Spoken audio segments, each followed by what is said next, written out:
창고에서 이제 한 2달 정도 보관한 다음에 파는 그러한 특징을 나타내 왔는데 네. 지금은 찍어내면 2주 만에 계속 팔려나가는 형국입니다. 재고가 많지 않은. 예, 맞습니다. 이 서버와 이 모바일 시장을 중심으로 수요가 회복되면 메모리 반도체 가격이 다시금 빠르게 상승할 여지는 충분히 있다.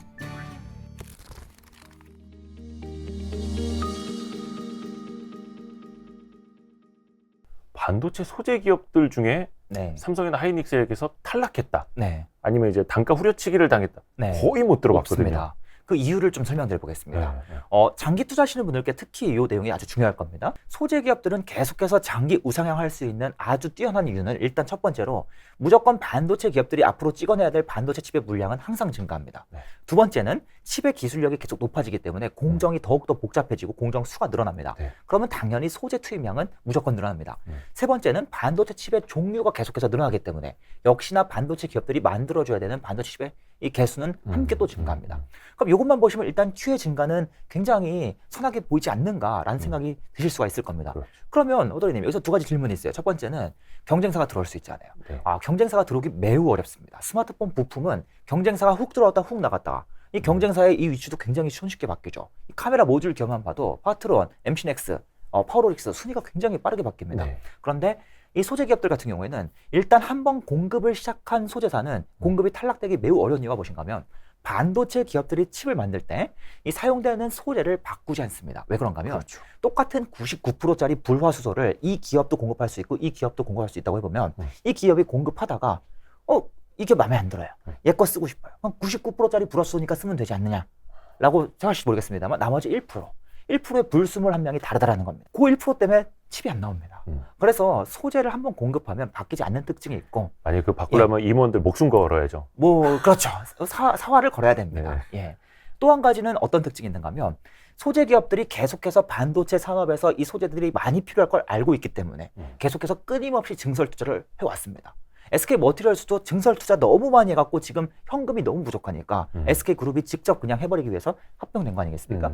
지금까지 쌓아온 엄청난 양의 이 생산 설비들 후발주자가 따라올 수가 없습니다. 후발주자가 들어오고 싶으면 이만한 생산 설비를 갖춰서 원가 경쟁력을 갖춰야 되고 생산성을 갖춰야 되는데 거기에 더해서 이 공급망 이 확보까지 추가로 또 해야 되는 겁니다. 그게 이제 굉장히 어렵다고 말씀을 드리고요. 또 한 가지는 우리나라 기업들이 삼성 하이닉스가 그리고 또 정부 차원에서도 계속해서 우리나라 소재 기업들을 밀어줍니다. 소부장 많이 들어보셨지 않습니까? 네. 그래서 경쟁사가 들어오기가 매우 어렵고 이 해외의 자본력이 뛰어난 경쟁사들조차도 계속해서 들어오기 어려운 형국이다. 이렇게 좀 보실 수가 있겠고요.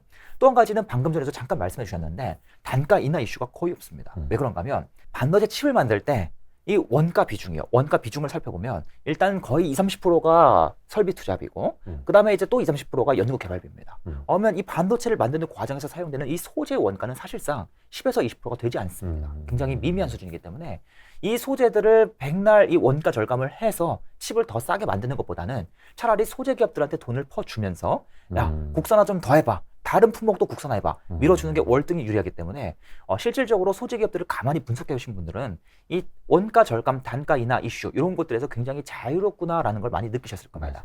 이따금씩 소재 기업들 중에서도요. 뭐 올해는 한 2%대, 3%대 원가 절감이 있을 것이다. 이런 이슈가 나오는데 그건 왜 그런가 하면 삼성이 보기에 이런 거죠.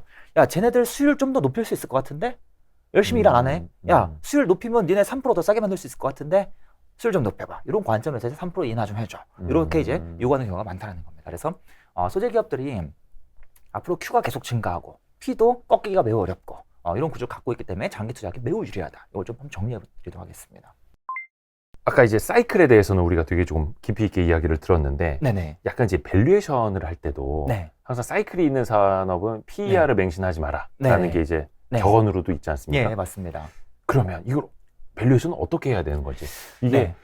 PER 10배 이하면 싸고 10배 넘어가면 비싸고 아니면 네. 뭐 역사적 PER 밴드를 봐서 네. 그렇게 상대 비교를 하면 될까? 근데 또 그 사이에서 또 이게 등락이 있을 거고 맞습니다. 굉장히 좀 어렵거든요. 반도체주의 예. 밸류에이션. 맞습니다. 일단 이 사이클 업종은 PER을 보기가 매우 어렵죠. 사실상 사이클 업종은 PER 보는 게 거의 의미가 없습니다. 오히려 반대의 의미를 갖는 경우도 있습니다.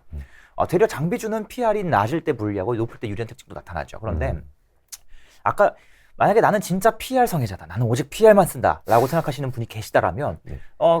한 가지 팁이 있습니다. 팁이 네. 무엇인가 하면, 아까도 말씀드렸지만, 이 메모리 반도체 기업들이 주가가 한 9개월에서 1년 정도 선반영 된다고 말씀드렸잖아요. 이 그래프가 있다라면, 주가 그래프가 더 앞서서 만들어질 겁니다. 네. 주가가 오르면 나중에 이익이 증가하고, 네. 주가가 꺾이면 나중에 이익이 증가하거든요.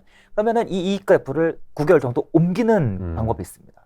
요걸 이용해서 밴드 차트를 그리는 방식이 특히 이제 소재주 기업들, 삼성전자랑 하이닉스까지도 어느 정도 유효하다. 이렇게 이제 보고 있습니다. 그래서 요 내용이 좀 더 궁금하신 분은 제 블로그에 오셔가지고 블로그 메뉴 왼쪽 검색 메뉴에 이 밴드 차트라고 검색해 보시면 제가 예전에 썼던 팁 같은 내용들이 있습니다. 그거 네. 살펴보시면 좋을 것 같고요. 근데 사실 아무래도 PR은 너무나 어렵죠. 이게 변동성도 크고. 그래서 보통은 이제 사이클주는 PBR로 많이 보시죠. 뭐 삼성이나 하이닉스 같은 기업들은 이제 PBR을 이용해서 장비주도 마찬가지로 이제 PBR을 이용해서 저점과 고점을 어느 정도 내가 유추해 볼 수가 있을 겁니다. PR이 꼭 몇이어야 저점이야, 몇이어야 고점이야 까지는 아니더라도 밴드 차트를 그리면 어느 정도 저점선이 보이기 마련이라는 거죠.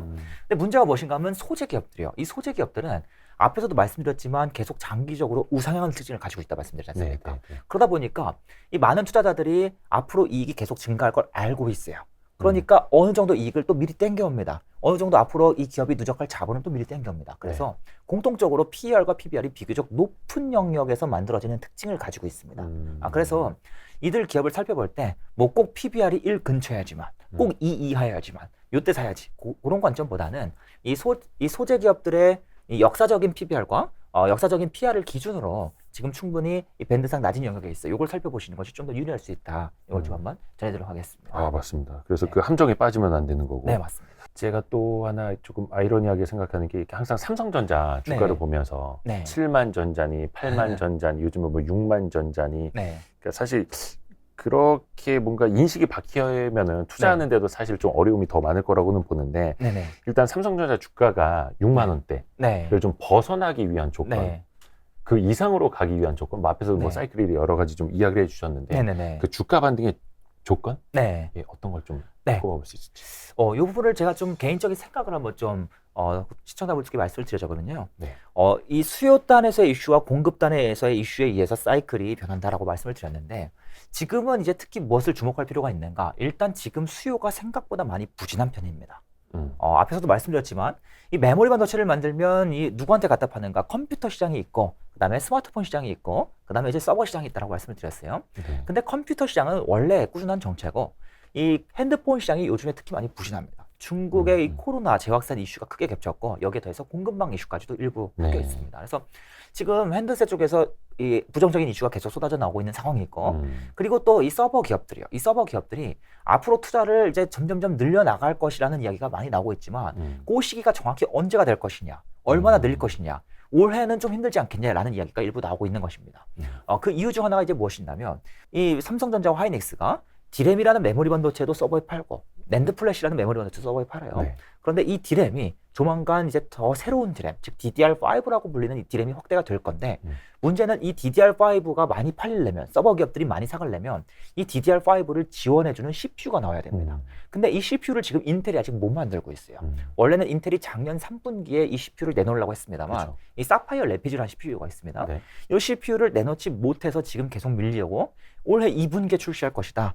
이게 3분기까지 밀릴 수 있겠다라는 내용이 지금 계속 나오니까 더 부정적인 지금 영향을 받고 있는 거거든요. 그래서 이러한 이슈들이 점점 해소가 되면서 스마트폰도 어떻겠습니까? 이 코로나, 중국의 코로나가 봉쇄가 점점 이제 해소가 되고 그다음에 서버 기업들도 이제 점점점 DDR5를 중심으로 투자를 다시금 늘려 나가면 당연히 수요단에서의 수요는 점점 증가하는 국면으로 갈 건데 그 국면이 올해 하반기냐 내년 초냐 중순이냐 그걸 지금 사람들이 다투고 있는 겁니다. 그런데 어쨌든 이 수요단이 증가할 필요가 있다. 왜 그런가? 공급단은요 지금 공급이 많이 부족합니다. 이 공급은 지금 삼성전자의 반도체 재고사산 추이를 보더라도 네. 일반적으로 이 메모리 반도체를 딱 찍어내면 창고에 먼저 보관을 합니다. 네. 창고에서 이제 한 2달 정도 보관한 다음에 파는 그러한 특징을 나타내 왔는데 네. 지금은 찍어내면 2주 만에 계속 팔려나가는 형국입니다. 재고가 많지 않은. 예, 맞습니다. 왜 그런가 하면 수요가 부진함에도 불구하고 지금 공급이 너무나 딸리는 겁니다. 그 배경도 역시나 DDR5도 한몫을 하고 있습니다. 왜냐하면 이 DDR5 가면서 생산량이 늘어나지 못하고 공정을 전환해야 되니까. 맞습니다. 네. 수율의 이 문제도 있거든요. 네. 그러한 이슈들이 지금 겹치면서 공급은 여전히 타이트하고 지금 많이 부족한 상황이다라는 이야기가 계속 나오고 있는 것입니다. 그렇다면 이 공급이 어느 정도 이 부족한 상황이 앞으로 유지될 수가 있다면 이 서버와 이 모바일 시장을 중심으로 수요가 회복되면 메모리 반도체 가격이 다시금 빠르게 상승할 여지는 충분히 있다. 그래서 이쪽 이슈가 이제 가장 중요하고, 그 수요가 회복될 때는 삼성전자가 다시금 6만 원, 7만 원, 8만 원 갈 여지가 높아지겠다. 이렇게 좀 말씀을 드려볼 수 있겠습니다. 그래서 네. 이거 반도체가 어떻게 더 팔리는 거야, 뭐야, 이거 모르시는 분들은 지금 네. PC 시장이 어떤지, 네. 스마트폰 시장이 어떤지 정도는 이제 우리도 체감상으로 맞습니다. 알 수 있잖아요. 그리고 네. 이제 서버라는 건 좀 전문가들의 식견을 조금 더 빌리면 좋을 것 같고요. 네. 약간 지금 시점은 네. 그 종합 반도체 기업하고 네. 소재, 네. 또 장비주 네. 이렇게 세 개만 나눠서 보자면 네. 어느 쪽에 투자를 해야 된다라는 시기로 보세요.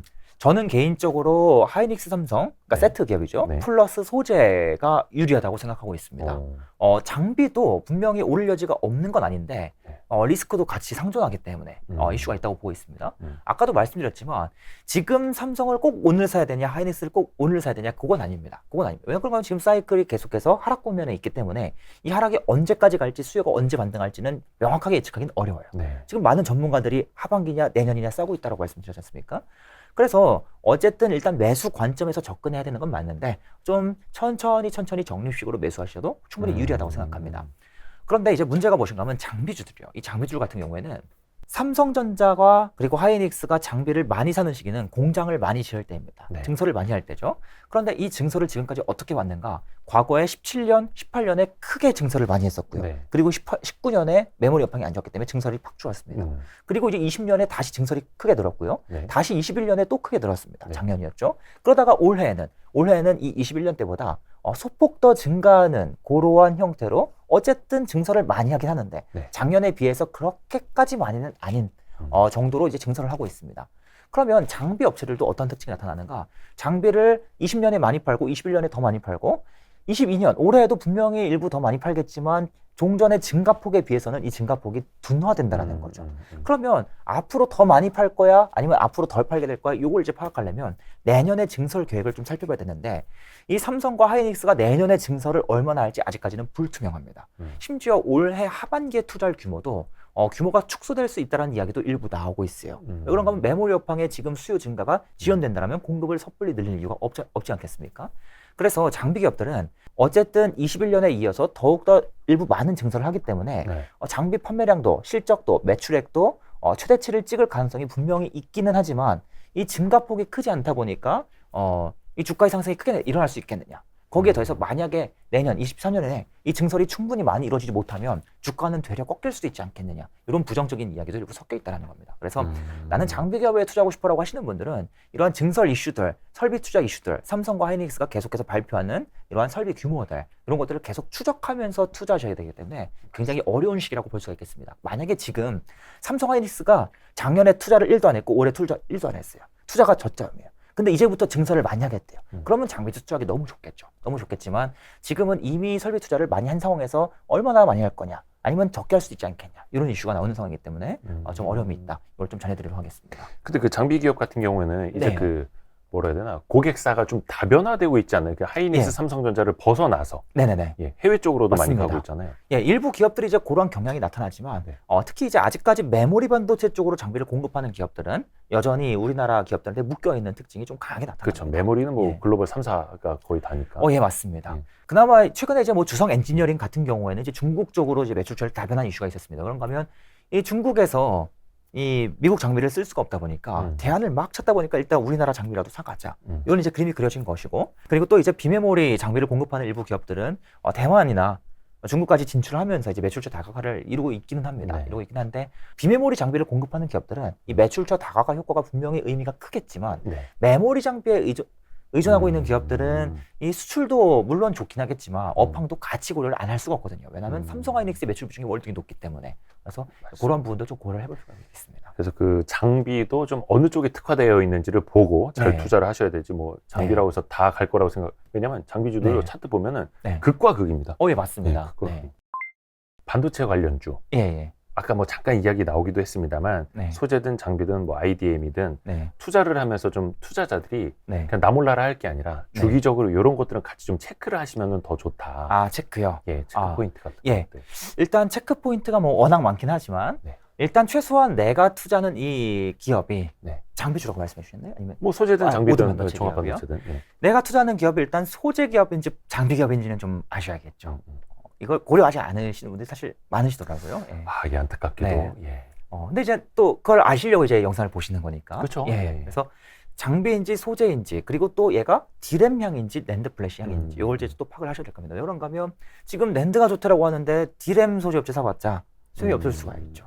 그래서 뭐 예를 들면은 뭐 DNF라든지 레이크 머티리얼스라든지 디램 노출도가 월등히 높은 기업이 있고 아니면은 뭐 후성이라든지 이미 사라진 SK 머티리얼스라든지 낸드 플래시 의존도가 더 높은 기업도 있고 차이가 난다라는 거죠. 어쨌든 이러한 부분을 좀 일단 먼저 파악을 하셔야 되고요. 거기에 더해서 이제 업황 파악은 하셔야 됩니다.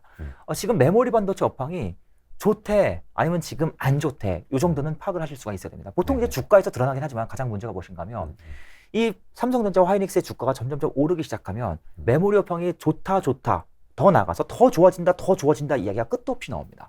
그런데 앞에서도 말씀드렸지만 상승 사이클은 영원히 지속되지 않습니다. 상승 사이클은 길어야 2년 정도 봅니다. 그러면 상승이 지금 1년 정도 이미 충분히 진행된 상황이라면 당연히 좋대 더 좋대라는 이야기가 훨씬 더 많이 나올 수밖에 없습니다. 지금 안 좋대라는 이야기 하는 순간 바로 공변받을 수밖에 없어요. 투자자들이 안 좋게 생각하니까 그런 얘기 할 수 없습니다.